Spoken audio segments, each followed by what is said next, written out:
Unlawful search and seizure. Under the Fourth Amendment of the U.S. Constitution, we all know the police just can't come barging into your house in the middle of the night.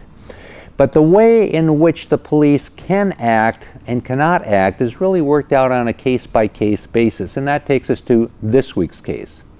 It involves a man. He had a girlfriend, again, an adult couple here, and fellow was a prior felon. He had been convicted of a felony. Well, there was a real tussle between he and his girlfriend. Girlfriend was concerned over her own safety, and she called 911 and said, "My boyfriend's here. He's acting very violently. He's got a gun. I'm concerned." 911 dispatched the police. Police are showing up. By this time, girlfriend's outside the house. Boyfriend's there with her. Police say, "What's been going on here?"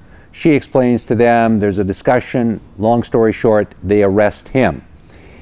They are then concerned about what else is going on in the house and are there firearms in the house. The man was standing outside the house. He didn't have a gun. Girlfriend said there was a gun.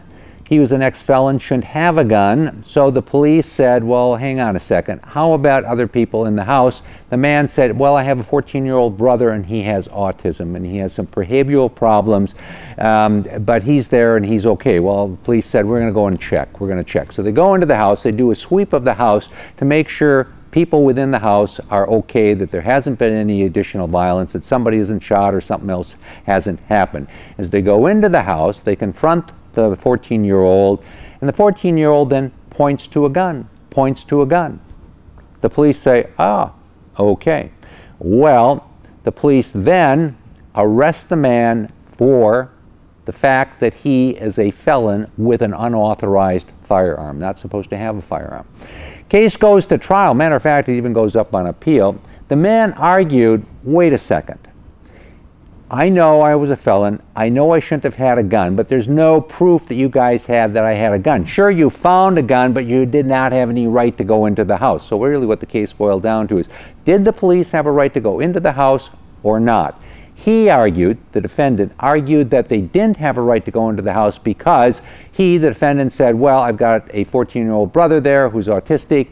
You can look after him if you want. So police go in to look after his well-being, and in doing the search of the house, the sweep search of the house, making sure nobody else is hurt, they found the gun, been pointed to by this 14-year-old brother. Okay, the man argued that once they were able to determine that his brother, the 14-year-old, was okay and that nobody else was injured, that was it. They didn't need to look around anymore. And they shouldn't have been looking for guns or looking for anything else. All they needed to do was make sure people were okay.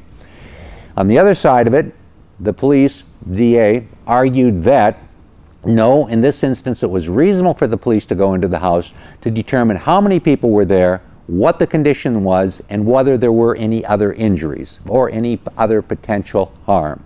They found the gun. They did so while looking after the well-being of the people who were there. That was all very reasonable. And accordingly, even though they did not have a search warrant, they had a right to be in the house. Okay, went up on appeal, and on appeal, the court said, police, DA, you're absolutely correct. Police acted very reasonably. There was the legitimate concern, probable cause for them to believe that there were other people in the house who may have suffered harm, that there may be some other hazards that existed, and accordingly they acted reasonably in this instance. They acted with probable cause, and accordingly they had a right to go into a house. Accordingly, in the trial against the felon, convicted felon, he in fact will have to face the fact that the gun was discovered, and that gun comes into evidence in the criminal trial.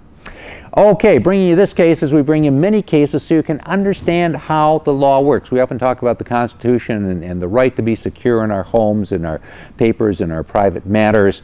But in real life, how does that work? Well, it works on a case-by-case basis. It's only as we examine each case as we move forward that we understand how our liberties are secured.